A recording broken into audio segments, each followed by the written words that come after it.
এই যে ওলকপি ওলকপি নিয়ে এসেছি বাজার থেকে।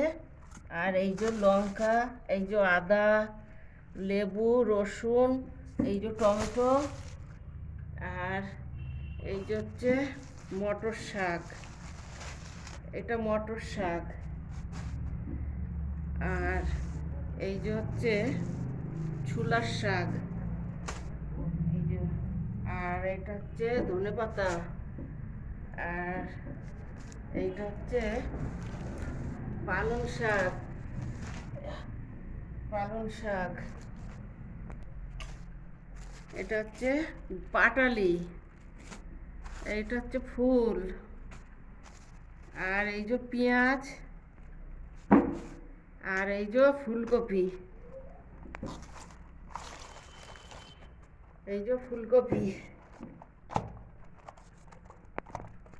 তো সব বাজার করে নিয়ে এসেছি, বিশাল কষ্ট হয়ে গেছে। এখন রাখছি, টাটা।